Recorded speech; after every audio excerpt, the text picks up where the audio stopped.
maçaneta girou até o limite e parou. André ficou imóvel, o coração acelerado. O som molhado e o gotejar persistiam do outro lado da porta, intercalados com uma respiração pesada, lenta, quase compassada. Por instinto, ele recuou 2 passos, mantendo o olhar fixo na entrada. Um estalo suave ecoou no corredor, não da porta, mas de algo tocando o chão. Então, silêncio absoluto. Encontrou o corredor vazio, exceto por uma poça de água parada no chão, refletindo a luz fraca da lâmpada. André esperou alguns segundos antes de se aproximar. Abriu a porta devagar. Ao tocar a água com a ponta do dedo, percebeu que estava gelada, muito gelada.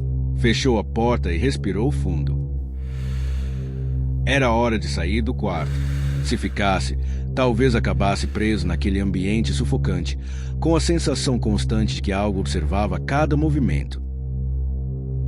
Decidiu explorar o vilarejo à luz do dia, na esperança de encontrar respostas.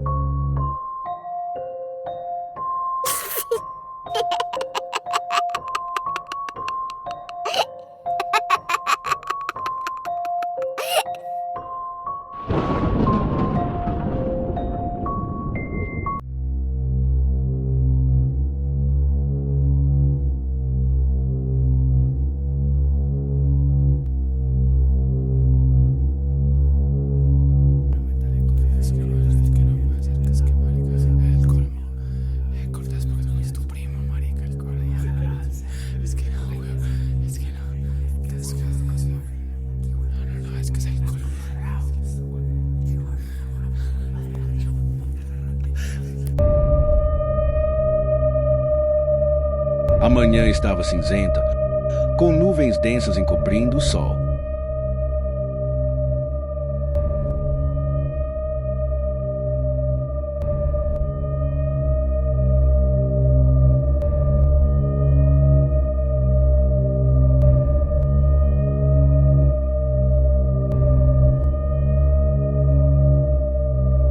André caminhou pela rua principal, seguindo até chegar à praça central. Ali, tudo parecia parado no tempo, bancos de madeira corroídos, jardins mal cuidados e, no centro, um grande relógio de torre, preso a uma estrutura de ferro enferrujado. O ponteiro marcava 3h15. Ele se aproximou para observar melhor e percebeu que o mecanismo estava intacto, mas coberto de poeira e teias de aranha. Não havia sinais de que alguém tivesse tentado consertá-lo nos últimos anos ou décadas. Uma senhora sentada num banco próximo observava com atenção. Ela vestia roupas antigas, de linho escuro, e mantinha as mãos cruzadas sobre o colo. Quando André se aproximou, ela disse: "Se ele voltar a andar, voltam todos." "O relógio?" perguntou ele. A mulher apenas assentiu, mas seus olhos pareciam perdidos em algo distante, como se estivesse revivendo memórias que preferia esquecer. Antes que André pudesse fazer outra pergunta, ela se levantou e caminhou lentamente para fora da praça, desaparecendo por uma viela estreita. André circulou a praça, notando detalhes que antes não chamaram atenção. Havia marcas gravadas no chão, formando um círculo perfeito ao redor do relógio. Algumas pareciam letras, outras símbolos que ele não reconhecia. Ao tocar uma das marcas, sentiu uma vibração fraca, como se houvesse algo vivo sob o concreto. Do outro lado da praça, um homem limpava a vidraça de uma loja. André se aproximou. "Sabe por que o relógio está parado?" O homem parou de limpar, olhou para ele e respondeu: "Está parado para que possamos dormir." "Dormir?" "Enquanto ele estiver parado, não sonhamos. E é melhor assim." André tentou insistir, mas o homem voltou à limpeza, ignorando-o. Ele decidiu entrar na igreja para observar de um ponto mais alto. Subiu até a sacada lateral. De lá, tinha uma visão clara da praça. Notou algo perturbador. Cada vez que desviava o olhar do relógio e tornava a encará-lo, os ponteiros pareciam ter mudado levemente de posição, mas sempre retornavam para 3h15. Um calafrio percorreu sua espinha. Enquanto descia as escadas da igreja, ouviu passos ecoando atrás dele. Olhou rapidamente, mas não havia ninguém. Mesmo assim, a sensação de ser seguido aumentava a cada degrau. De volta à praça, André percebeu que alguns moradores estavam se reunindo perto do relógio. Não falavam entre si, apenas permaneciam imóveis, encarando o ponteiro.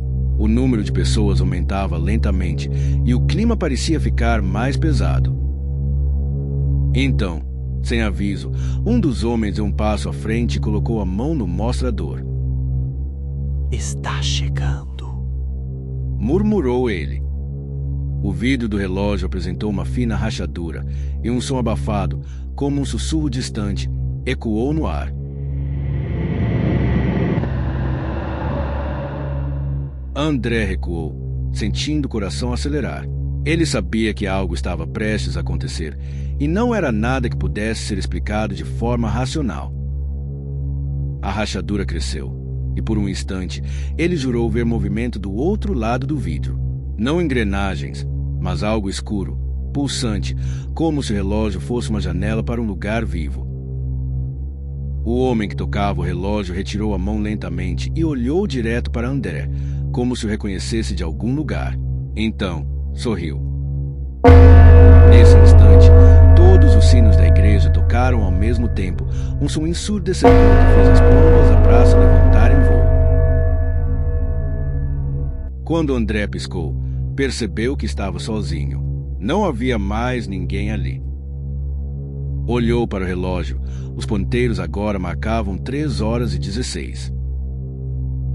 Atrás dele, passos se aproximaram rapidamente. Uma voz baixa, quase ofegante, sussurrou em seu ouvido. Se ele não parar, nós também não.